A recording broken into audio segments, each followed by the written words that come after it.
बारिशों का मौसम चल रहा था और जंगल के सभी पक्षी अपने अपने घरों को मजबूत करने में लगे हुए थे।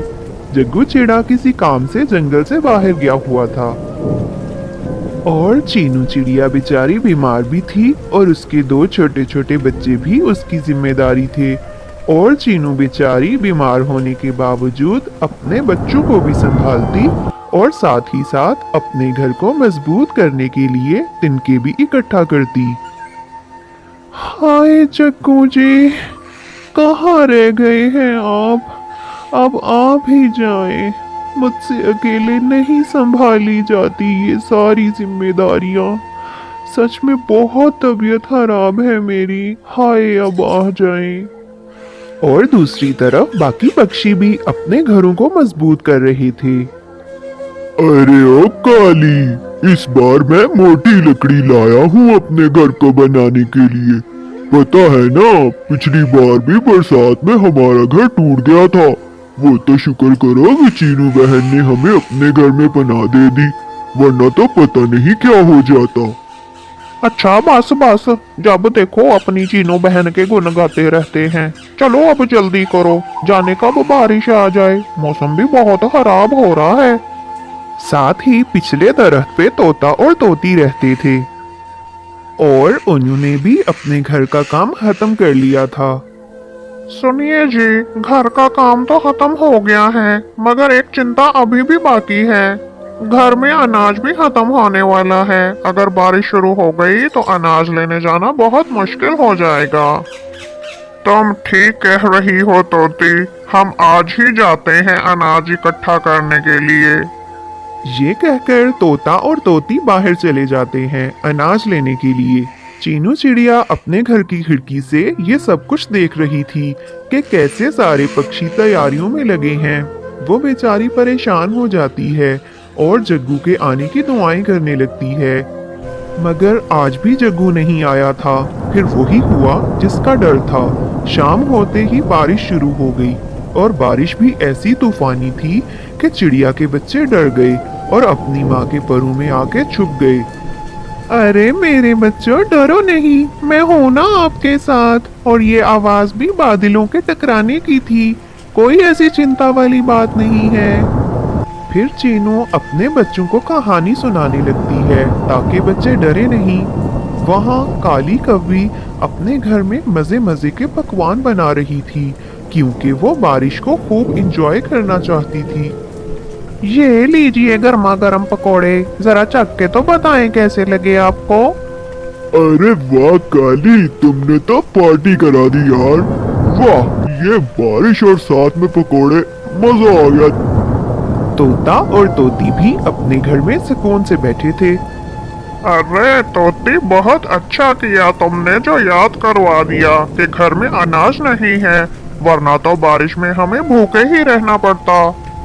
तो और नहीं तो क्या, अब देखें ना कैसे आराम से बारिश एंजॉय कर रहे हैं।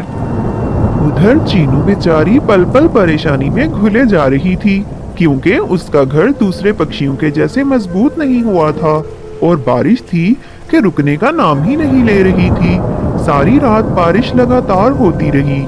फिर चिड़िया के घर की छत टपकने लगी। हाय अल्लाह, अब तो छत भी टपक रही है। या अल्लाह, खैरियत से ये बारिश गुजर जाए, अब तो मुझे डर लगने लगा है। अभी ये बातें चीनू की जुबान पर ही थीं कि उसके घर की आधी छत उड़ गई और बारिश का सारा पानी उसके घर में आने लगा। चिड़िया ने खतरे को महसूस कर लिया और अपने दोनों बच्चों को साथ लेके घर से बाहर निकल गई। जैसे ही वो निकली, उसका पूरे का पूरा घर ही गिर गया और बारिश के पानी में बह गया। अब वो माँ और बच्चे बारिश में भीग रहे थे।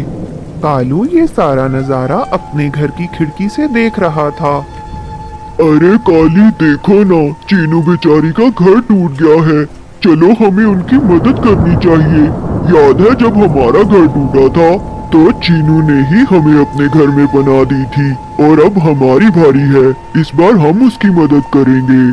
खबरदार, जो आपने एक कदम भी घर से बाहर निकाला तो कोई जरूरत नहीं है वहाँ जाने की, और अगर आप गए तो मैं नाराज होकर मैके चली जाऊंगी। हाँ, कालू बेचारा काली के डर की वजह से चुप होकर बैठ गया। चीनू बारिश में भीगती रही और किसी ने भी उनकी मदद ना की। इतने में जग्गू भी आ जाता है और वो भी अपने बच्चों को भीगता हुआ देखकर परेशान हो जाता है। अरे ये सब कैसे हो गया? और चीनू, तुमने अभी तक किसी से मदद क्यों नहीं मांगी? चलो मेरे साथ। जग्गू उन्हें लेकर कालू के दरवाजे पर दस्तक देता है।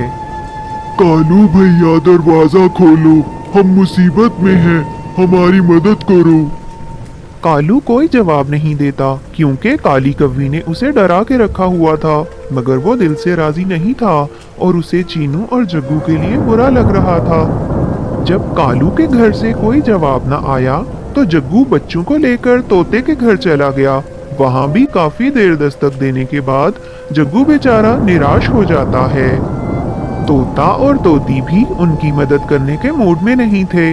वो भी आराम से अपने घर में सोए रहे। फिर जब कालू ने देखा कि तोते के घर का दरवाजा भी नहीं खुला तो वो गुस्से में आ गया। काली की बच्ची, तुम्हें अगर नाराज होना है तो हो जाओ, क्योंकि मैं तो उनकी मदद करके रहूंगा। कितनी बेहिस हो तुम। कल जब हमें जरूरत थी तो कैसे चीनू बहन कहती थी, और आज वो मुश्किल में है तो कैसे आंखें फेर रही है। कालू ये सारी बातें कह के दरवाजा खोल देता है और जग्गू को आवाज देता है। जग्गू भैया, चीनू बहन, यहाँ आ जाओ, बहुत तेज बारिश है, बच्चे बीमार हो जाएंगे। कालू के घर में आते ही उन्होंने सुख का सांस लिया, लेकिन काली कव्वी उनको देखकर जल भुन रही थी मगर कुछ कह नहीं सकती थी। कालू ही बच्चों के खाने पीने का बंदोबस्त करता है। कालू भैया, बहुत बहुत शुक्रिया आपका। मुझे समझ में नहीं आ रहा कि कैसे आपका शुक्रिया अदा करूं।